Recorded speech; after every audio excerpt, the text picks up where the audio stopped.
Hello, my audience. I'm back with a very structured marketing expert, right? I mean, that's a very bad introduction, but I'll tell you why. Why do I start with a adjective, a structured marketing expert? Because, uh, by the way, this is Janel. Hi, Janel.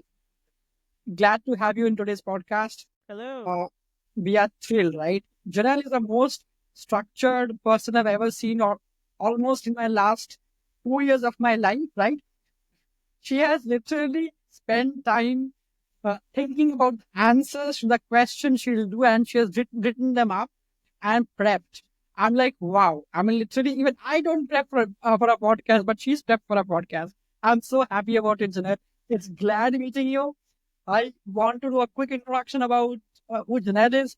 Janet is a CMO of a bank called Avidia Bank and has been there for the last 5 years. Like I told you, she is a CMO. She leads all things marketing, has close to 20 years of experience across legal marketing. That's an interesting thing that I got to know about today morning about legal marketing. You can ask her questions about that. And across obviously banks across a varied range, starting from a 500 million assets to as big as 6 billion in assets. So she's led marketing charter for for a broad spectrum of financial institutions. Uh, by education, she's a graduate of the famous ABA Estonia Graduate School of Banking. And when she's not working, obviously I mean, the structured person she is, she's almost working the entire day. But when she's not working, she enjoys spending time with her 11-year-old. And interestingly, there are three dogs that she pets, right? She has three dogs. And there's a high possibility that you'll be able to hear one of those kids barking, or I wouldn't say barking, talking, right? One of the three kids talking to to their mama during the podcast, and that's absolutely acceptable. Janel, I hope I did justice to the introduction. If anything is off the beats, go ahead and add it. Thank you so much. I'm so happy to be here. And thank you for the wonderful introduction. I feel like it's a lot of pressure now, stating that I already prepared for this, but I promise I won't be reading off a script. It's just a way that helps me gather my ideas. And I think that there's no such thing as good luck. It's all about being prepared, right? So Absolutely, and I mean, and you being a marketer, definitely you're not a person who reads scripts. You're someone who's creative, right? So I don't expect you to read scripts. That's absolutely not expected. Also, cool. One question, one question that I ask almost everyone, but yeah, specifically to you, I would ask today. With your 20 years of experience, Janelle, let's talk about your journey to leadership. I mean, how has been your journey? Where were you at the initial of your career? What do you do right now? So if you can share some of your experiences with my audience, it will be helpful. yeah, definitely. So again, 20 years experience. I'm a senior vice president at the bank, but I haven't always been that. I actually started at the bottom. I started my banking journey as a teller for a high school branch. So started, right at the beginning. And then as that teller, I had this opportunity to be a marketing intern, and that really ignited my passion for marketing and really got me started. So I'm so thankful for that opportunity. And since then, I've worked my way up. I've been in various industries, like you said, legal marketing for a bit of time, some retail, and then went back into banking. I've worked in every level of the position that I'm at. So I think it really makes me a humble leader. It helps me understand all the work that goes into every part of the process. So I'm really thankful for this long journey, but I think it's made me a stronger leader by experiencing every level along the way. Yes, and from my audience, did you just realize that she called herself as a humble leader? That's a new definition that I see. A humble leader. Yeah, that's good, right? I mean, it's always important. It's a journey that I cherish. Whenever I meet someone who started from being a teller to reaching the C level, it's a different level of connect that I feel because I mean, you've seen what happens in a day to day business or day to day operation at the ground. And then looking from a bird's eye view strategically after 20 years, that is so important because you've seen how to run the business on ground, right? It's not fluff, as simple as that. So that helps a lot. Great, Janelle. I mean, great to hear about that. Now, since you've walked that journey from a teller to being a CMO or a SVP of a community bank, right? There's been a lot of leadership lessons that you've learned across the last 20 years, right? So, what are your typical leadership style? What is your leadership style and basic principles that you have always kept in mind and always have adhered to while leading teams, developing teams, nurturing teams? Yeah, so good question. I would say my leadership style is positive. However, I do hold my team accountable as well. I feel that I lead with love instead of fear. I've had a lot of leaders in my past that lead with fear. And I don't feel like that necessarily works. I think leading first with that positive mindset, thinking the best of people, and really encouraging them to lead into their strengths really builds a strong team, and it helps build trust with people. I think if you don't have that trust with your team, you have nothing. And I think that's really made my team just phenomenal. We really work well together. I also don't micromanage. As long as you get the job done in time, that's all that matters to me. We all have lives. We all have kids and dogs and other responsibilities. So as long as you can get the job done well and on time, I don't care when you're doing it. So I try to be flexible, try not to micromanage, and again, lead with love and not fear. Those are the principles I've really stood by. That's yeah, I mean that's exactly the type of leader that I want to work with, right? And I would say it's similar to me, right? I mean, I'm exactly that kind of leader. I don't care when do you open your laptop, when do you shut your laptop, what do you do? It's about get shit done, GST. That's what my principle is, right? Get your shit done, get things done. That's what you need. Great. I'm great to hear about that. And obviously, it's not easy to reach a CMO from being a teller in 20 years, right? Now, there would be obviously a lot of people looking at my podcast and thinking about the same thing. So, what is your advice to young female leaders? I mean, I ask this question every single day. So, what is your advice? What is that X factor, right, that you would want to talk about to motivate young female leaders and to give them a path forward to reach where you are today? Yeah, a couple of pieces of advice. First of all, just remember you are enough.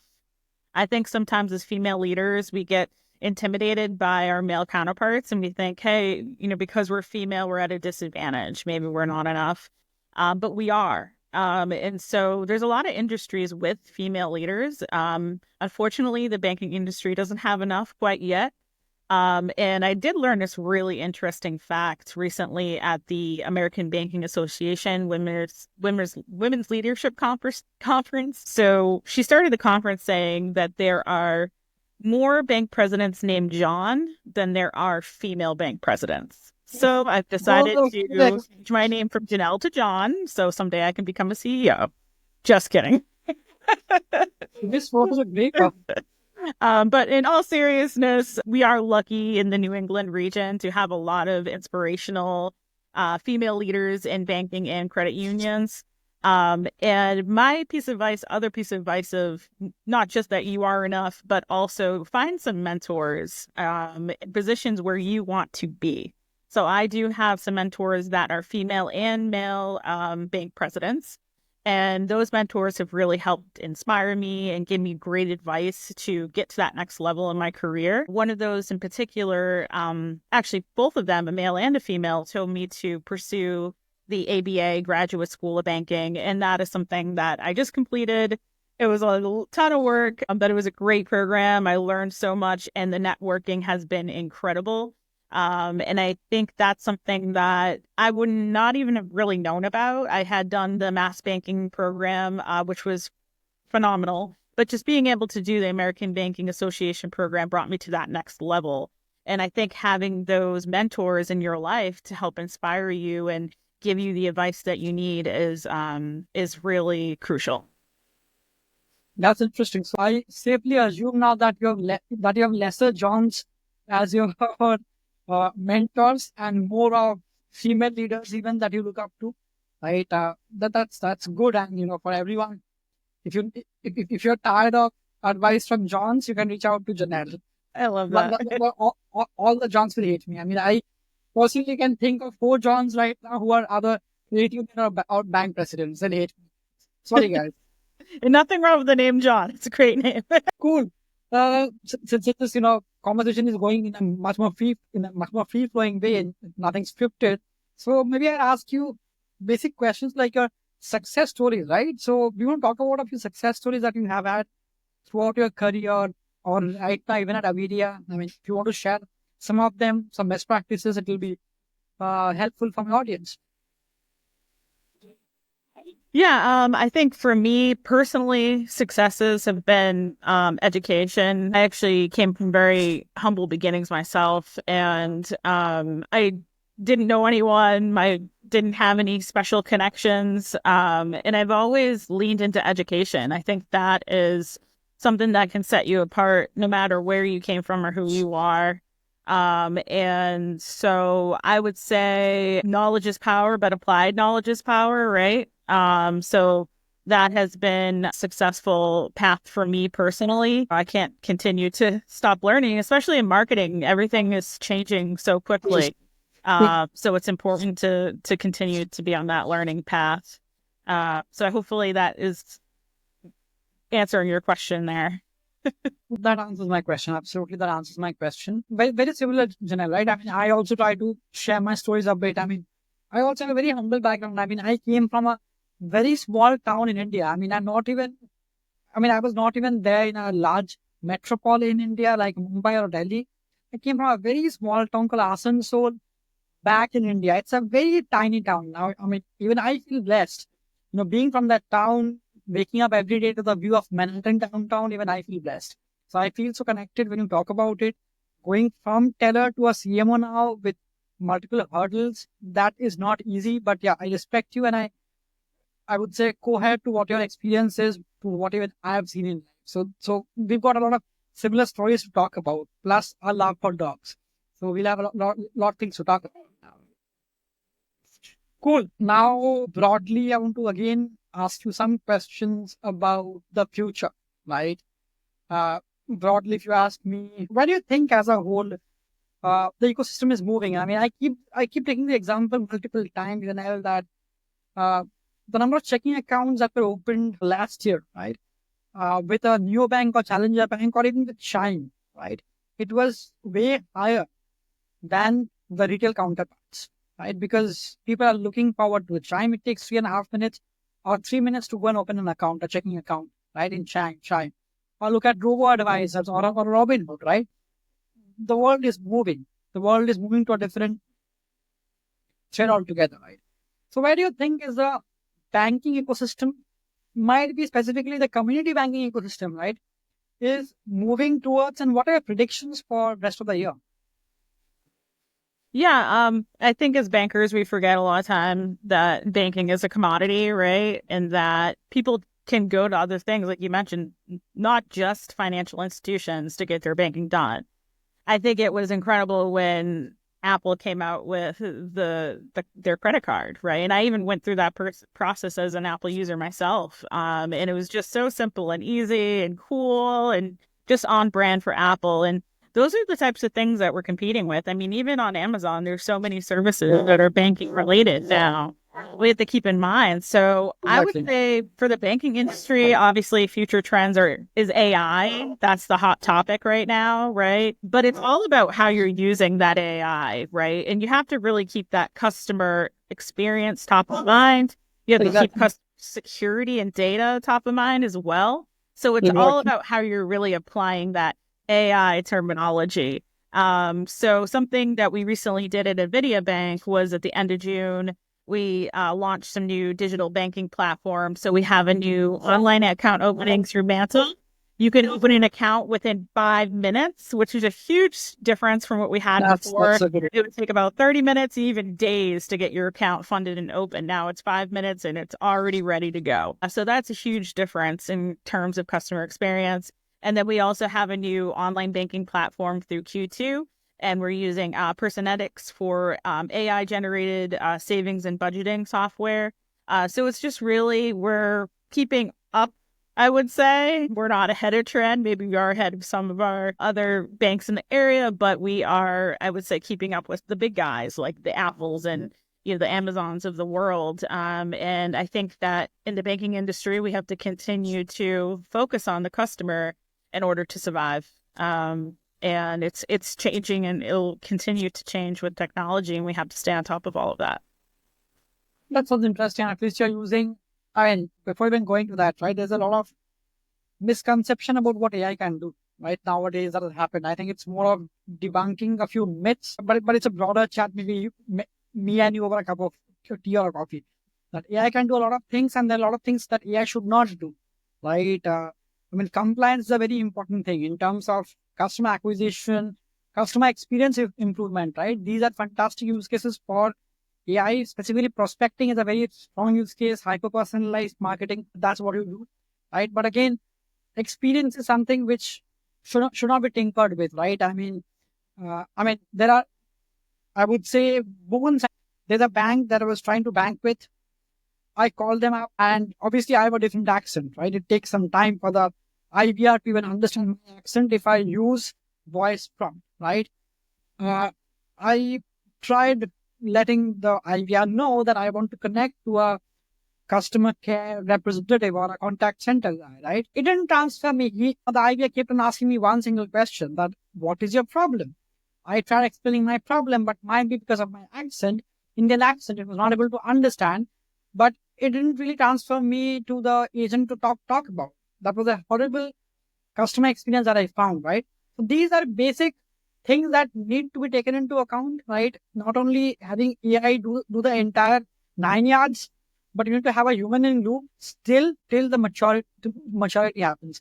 And me being a data scientist, I still feel that we are there, but we are still not there. It's a work in progress, and experiences cannot be tinkered, right? So this is a very good thing that you're doing. I'm very happy that you can open an account within 5 minutes with a community bank at your size. It's a dream. I mean, for the last few months, I have never spoken with any community bank who can open and fund an account within 5 minutes of time. That's a phenomenal thing which you've been able to achieve, and kudos Thank to you. you on that, right? That Thank you. Yeah, we're really excited, especially from a marketing perspective, to have exactly, something that makes us a bit different, right? Because yeah, banking exactly, all looks the exactly. same after a while. So, Exactly.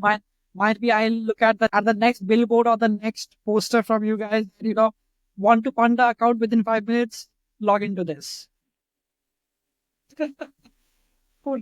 Now, obviously, it's not a journey that you had quite alone. You were mentored, obviously, by a bunch of leaders across that you talked about. So, can you? I mean, would you want to name a few of the leaders whom you consider to be the next gen leaders in the community banking space, and you want to mention about them, and obviously invite them in the podcast, right? Not only just talk about. yeah, and actually, you might be surprised by this, but the person I'm going to name is from a credit union. So, Oh, it's funny because banking and credit unions aren't so far apart as they seem. But the person I'm going to mention, she is actually a mentor to me and was one of the people that inspired me to go to Stonier. Larissa Thurston, she is recently announced the president and CEO of St. Mary's Credit Union. Larissa and I work together on the board of the Boys and Girls Club of Metro West. And I'm just really inspired by her. She's a mom as well, and she's just really humble and intelligent and powerful and confident.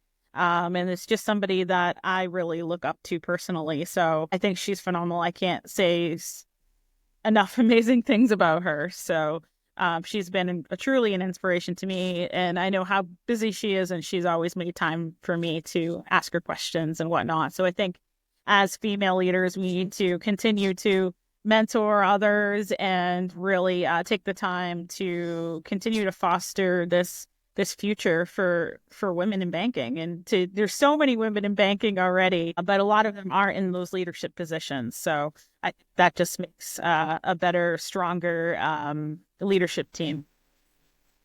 That sounds good, Janelle. In the interest of time, I won't take a lot of more time, but yeah, this was great. This was fantastic.